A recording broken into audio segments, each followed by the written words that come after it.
I'm Lori Cardoza-Moore, and welcome to Focus on Israel.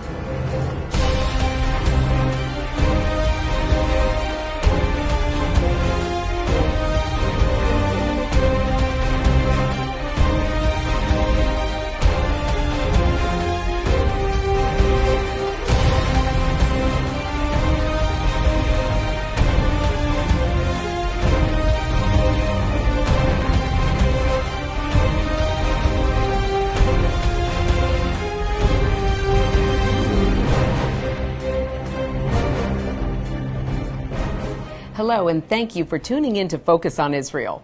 I'm Lori Cardoza-Moore, president of Proclaiming Justice to the Nations, a nonprofit organization dedicated to educating Christians about their biblical responsibility to the Jewish people. Many Christians do not realize that the Word explicitly tells us to stand with our Jewish brethren and defend the land God calls His. Last week, we concluded our teachings on the evidence for the Jewish state. We started with the biblical evidence, as I had a chance to travel to Israel and meet with and interview two leading rabbis in Jerusalem. Over the last 3 weeks, we focused on the archaeological, historical, and political evidence for the state of Israel, and I spoke with prominent archaeologists, historians, and political leaders in Israel. So please, go to the PJTN website to review these important lessons, as well as our first 4 lessons on anti-Semitism. Today, we begin our teachings on the relationship Israel has with the international community and America. In our program today, we'll focus on how the nations of the world have treated Israel, from the establishment of the Jewish homeland to the recent debacle at the United Nations. Recently, I was appointed as special envoy to the United Nations to represent the World Council of Independent Christian Churches. Although it's a huge honor, it's an even greater uphill fight. The UN was established out of the ashes of the Holocaust and World War II and voted to establish the State of Israel in 1947. That body is long gone and unfortunately has become a bastion of anti-Israel and anti-Semitic sentiment. Issues relating to the State of Israel, the Palestinian people, and other aspects of the Arab-Israeli conflict occupy a large amount of debate time, resolutions, and resources at the United Nations. In recent years, Israel was the subject of 76% of country-specific General Assembly resolutions, 100% of the Human Rights Council resolutions, 100% of the Commission on the Status of Women resolutions, and 50% of reports from the World Food Program. In 1973, a General Assembly resolution about apartheid condemns in particular the unholy alliance between Portuguese colonialism, apartheid, and Zionism. On November 13, 1974, Yasser Arafat became the first representative of an entity other than a member state to address the General Assembly. In 1975, the PLO was granted permanent observer status at the General Assembly. Starting in 1974, Palestinian territories were named occupied Arab territories in UN documents. In 1982, the phrase occupied Palestinian territories became the usual name. This phrase was not used at the UN prior to 1967, when the same territories were under military occupation by Jordan and Egypt. The Committee on the Exercise of the Inalienable Rights of the Palestinian People was created in 1975, and of the United Nations Division for Palestinian Rights in 1977.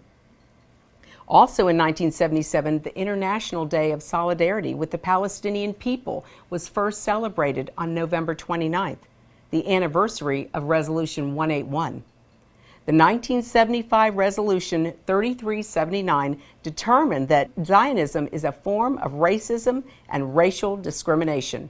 It was sponsored by 25 Arab states. 72 voted for, 35 voted against, and 32 abstained. Following 6 years of intense diplomatic pressure by the U.S., it was revoked in 1991. Daniel U.S. Permanent Representative to the UN, apparently qualified the 1975 Resolution 3379, equating Zionism with racism, a reckless and obscene act.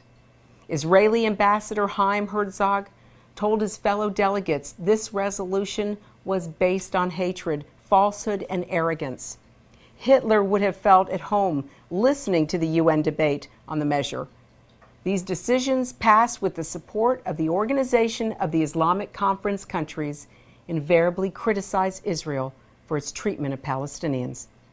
The degree of criticism is in all regards excessive and is widely criticized for failing to condemn other real human rights abusers. The abuses perpetrated by Islamic countries on their citizens, and of course the women in those countries, is seldom given a second thought. I had the opportunity to talk with 3 experts on this problem of a UN that leans decidedly against Israel. The first is Joseph Farah. He is an American author, journalist, and editor-in-chief of the conservative website WND. Born to parents of Syrian and Lebanese ancestry, he's a bit of a contradiction as an Arab American Christian journalist. Farah worked for 6 years as executive news editor at the Los Angeles Herald-Examiner, later became editor of the Sacramento Union.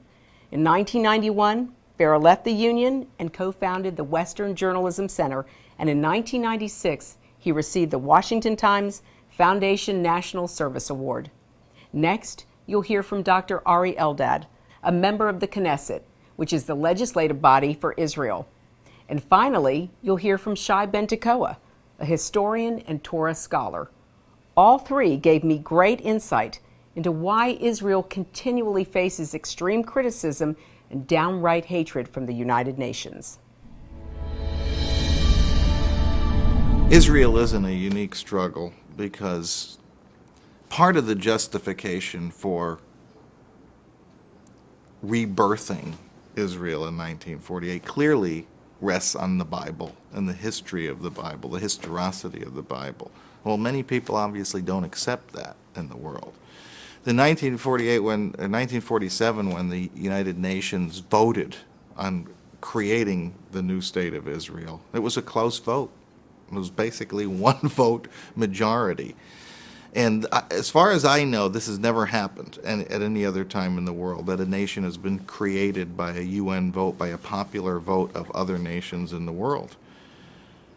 And it would seem that if a nation could be created by a popular vote, then it could be destroyed by a popular vote. I think this is one of the fundamental things that is at work in the mind of the Arab propagandists. When they saw that they couldn't win the wars, the battles against Israel in conventional military terms, they thought about asymmetrical ways, propaganda, politics, the United Nations. And I think that they have fundamentally won that battle. I mean, if there were a vote today of all the nations in the world, Israel's probably the most unpopular nation in the entire world. How many United Nations resolutions have there been condemning Israel?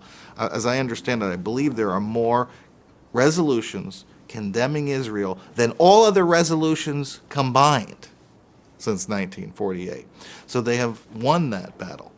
And so Israel is indeed fighting for its very existence. I mean, I don't know where else we can point in the world to a country that has to justify its very right to exist. And how ironic that nation happens to be one that was created of refugees who were, victims of unbelievable persecution and genocide that, just 3 years before the creation of Israel. So those are, I think, the remarkable circumstances that affect Israel, that affect no other country in the world or any other country in history. The Arab bloc have 57 states of Arab and Muslim states, together with another 100 or so states that used to be called the third bloc between the West and the East. They are having almost 150 states in the United Nations that will vote automatically. If the Arabs will ask for a vote that the sun will rise tomorrow in the west, it will do so because the sun is a very obedient planet. Usually it obeys the decisions of the United Nations. So we can't expect any positive or productive results coming from the United Nations General Council. It's a little better, not always, but a little better, with the more responsible powers that are represented in the Security Council. And but in the Security Council, we are totally dependent on our friends that have some veto power to prevent any irresponsible or unlogical decision. Therefore, when the Palestinians will go to the Security Council to ask to become members of the United Nations, and a state cannot become a member of the United Nations unless the Security Council recommends it, we expect United States to veto such a suggestion, to veto such a resolution, and to prevent them from becoming a member of the United Nations. We cannot trust that the United Nations will vote on the General Council that they will vote against a Palestinian state, but still they'll be recognized as a state, but not a member of the United Nations. By the way, Yasser Arafat came to the United Nations in 1988 and got a resolution to recognize Palestine as a state, and 104 states voted for it, and only 2 objected, Israel and United States. So officially, they are a state. Nothing of it happened on the ground. And such steps only contribute to more and more frustration. The Palestinians expect something miraculous to happen after the United Nations resolution to recognize them. When nothing will happen practically, they'll become more and more frustrated. I'm afraid that such frustration will lead to another collision, another bloodshed, another violent conflict that can be prevented if we just stop them from going there and build such unrealistic expectations that will lead them nowhere. In 1991, following the Gulf, what we call the Scud War, here I was hired by the Office of the Prime Minister of Israel to do a statistical analysis of UN voting patterns. I did. It took me 3 months. I read 870 UN resolutions in the General Assembly and the United Nations dealing specifically with the Arab-Israeli conflict between 1949 and 1989.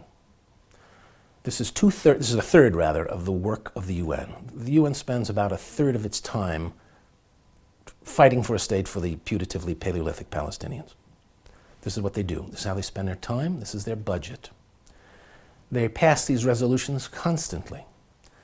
In the UN General Assembly, over time, as the number of states grew, the number of votes on each resolution grew. There are now 193. You have, between 1945 and 1989, a cumulative total of anti-Israel votes in the General Assembly over 55,000 votes. When you vote up 150 states voting again and again and again over 800 resolutions, it comes to a figure like that. The UN Security Council voted to condemn Israel 49 times in that period, never voted to condemn the Arabs, never voted to condemn the PLO. The UN is, as others have said, like the great late Jeane Kirkpatrick, an anti-Semitic operation. There is in every department a Palestinian representative who makes sure that the business of that department involves bashing Israel. This is the UN. This is where American taxpayers go to pay. Americans pay for all of this nonsense at the UN. The UN is not a place to find justice for the Jewish people. On the one hand, it's not so bad because of the 193 nations at the United Nations, only one is not allowed to sit on the Security Council, which is the fulfillment of the prophecy in the book of Deuteronomy. You will be a people that dwells alone. This is what the Gentile prophet Bilam says in the book of Deuteronomy. And that's exactly who we are at the UN. Nobody talks to our representatives. They are isolated in the university, in the cafeteria there. No one says hello to them in the corridors. They are a people that dwells alone. That's the UN.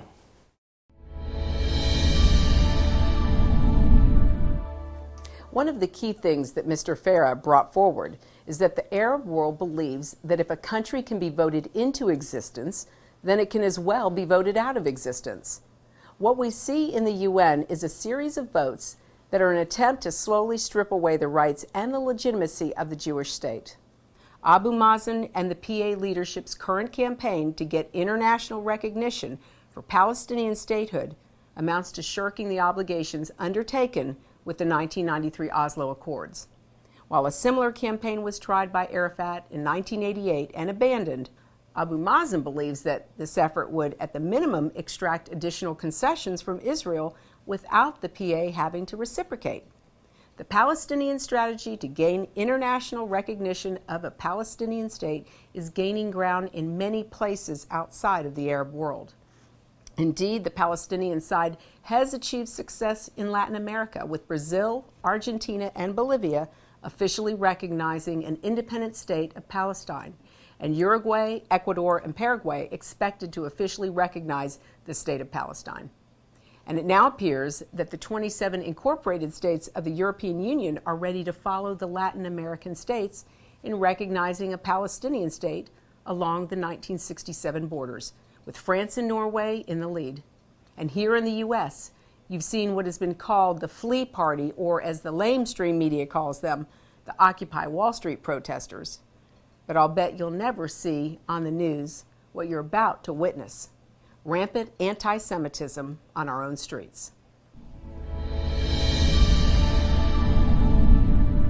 Political leaders are praising Occupy Wall Street. American people are now occupying Wall Street. Do you support them? Well, I support the message. I think it expresses the frustrations that the American people feel. I'm with them emotionally, viscerally, in my bones. I know they're right. What is happening at the Occupy Wall Street protest?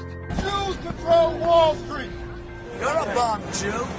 The small ethnic Jewish population in this country, they have a firm grip on America's media, finances. You got the money. That's why you're fighting the Jewish man. You can't even speak English. Are you Israeli? Go back to Israel. Why are our leaders turning a blind eye to anti-Semitic, anti-Israel attacks? Tell President Obama and Leader Pelosi to stand up to the mob. Hate is not an American value.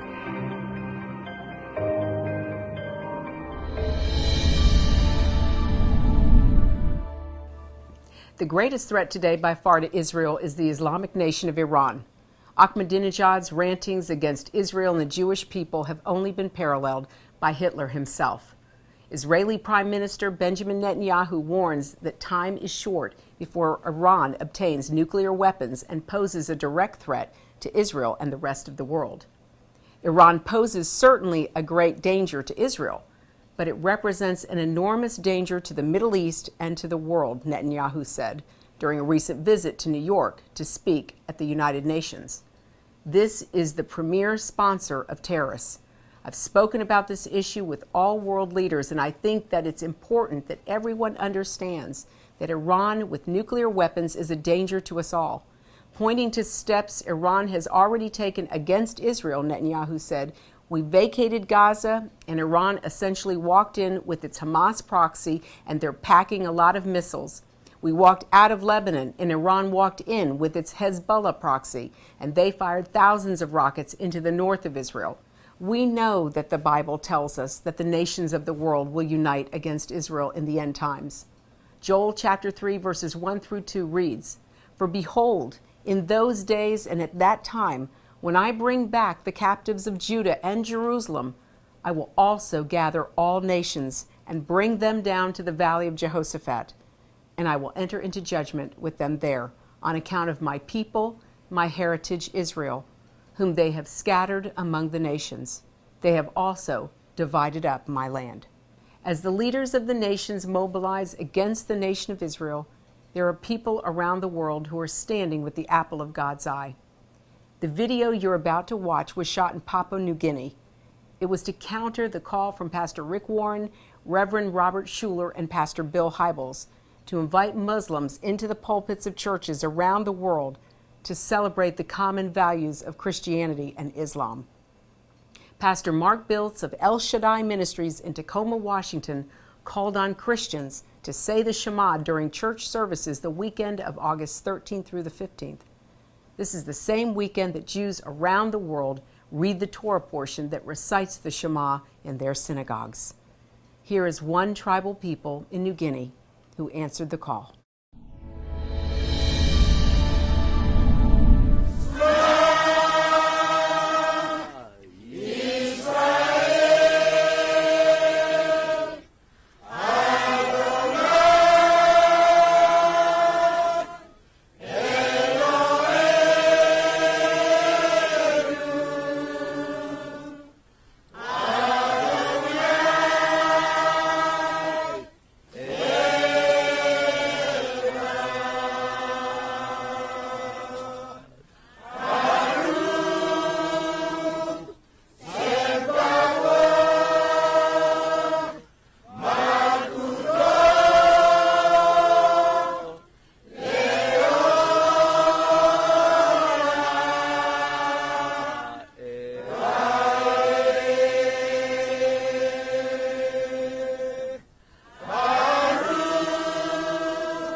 That's such a powerful video, ladies and gentlemen, and we see again, Christians are responding around the world. It gives me chills every time I watch that. At Focus on Israel, we appreciate hearing from you. Please send your comments and questions to comments@pjtn.org. I want to share one letter we received recently. This is from Robert and Jody Gould. It says, "Dear Laurie and PJTN, thank you for all you do for Israel. We have enjoyed so very much your program, Focus on Israel. Laurie, please know that whichever direction you go in upholding Israel, we will support and pray for you. You are a woman of integrity and courage, and we are honored to be counted among your friends and supporters. Thank you for being a premier watchman on the wall for Israel. We love you, Robert and Jody." Here's another letter from Jill. "Just finished The Forgotten People. Thank you for your role in putting this together. I think the greatest blessing for me was the in memory of Elizabeth Lamore at the end. Elizabeth was a dear friend to me, and my work in Holocaust education is a commitment that I made to her a number of years ago. I do remember her telling me about you. At one point, I believe she attended one of the PJTN gatherings and asked me to come, but I was working at the time. I will be going to Israel in June to a conference at Yad Vashem. Telling the story, teaching the core is the theme, and I hope to put a face on my commitment as a Christian to making sure the Jews are supported in their ongoing crisis of media attack. Thank you for passing the DVD to me. I will continue its message by sending it to the other fellows of the Tennessee Holocaust Commission." And finally, from Charlotte Cash, "I really enjoyed watching your program and admire what you are accomplishing. I would love to be part of what you do. How else can I help? If you ever have need of registered nurses on your travels or in your conferences or in your staff, I would be more than happy to help. I have been to Israel once in 2010 and it changed my life and my attitude on the world. Thank you for all that you are doing." The time to stand up, ladies and gentlemen, is now. Be a leader in your community and in your church. One person can make a difference. Get involved with and support pro-Israel organizations such as PJTN. Call your senators, congressmen, the White House. Let your elected leaders hear from you. Please visit our website to learn more. Sign up to receive action alerts and order our films to share with family and friends. I want to thank you for watching our program today. Be sure to join us next week as we'll be focusing on America's unique relationship with the State of Israel. So please encourage your family and friends to tune in and check the PJTN website for the program schedule. God bless you, and thank you for all you do on behalf of our Jewish brethren in all Israel. We'll see you next time on Focus on Israel. To support this program, send your tax-deductible gift to Proclaiming Justice to the Nations, P.O. Box 682711, Franklin, Tennessee 37068. You can also support PJTN online. Visit pjtn.org or call 1-877-873-9020. Anti-Semitism has reached epic proportions, and Israel is now surrounded by nations who seek its destruction. For Israel to lose just one battle would mean losing everything. As Christians, it is our biblical responsibility to stand with our Jewish brethren and Israel. PJTN needs your help to reach more Christians with this urgent message. Please visit our website to become a member today and order our award-winning documentaries. You must decide that you won't be silent. Sign up now at pjtn.org. God bless you, and thank you for your support and prayers. Focus on Israel is now available on DVD. Each program DVD contains a wealth of bonus materials, including the premier program that started it all, Focus on Israel, program number 1. Also, bonus interview cuts with experts in their respective fields. Informational videos from PJTN documentaries, including Israel Indivisible, The Case for the Ancient Homeland. Lest We Forget, 9/11 and the Rise of Islam. The Forgotten People, Christianity and the Holocaust. Disinformation, the secret strategy to destroy the West. Plus the award-winning music video, The Forgotten People. Focus on Israel program DVDs, great educational tools to combat anti-Semitism. Arm yourself and order today. Please go online to pjtn.org. To order, just click on the Store tab. Thanks and blessings from Focus on Israel.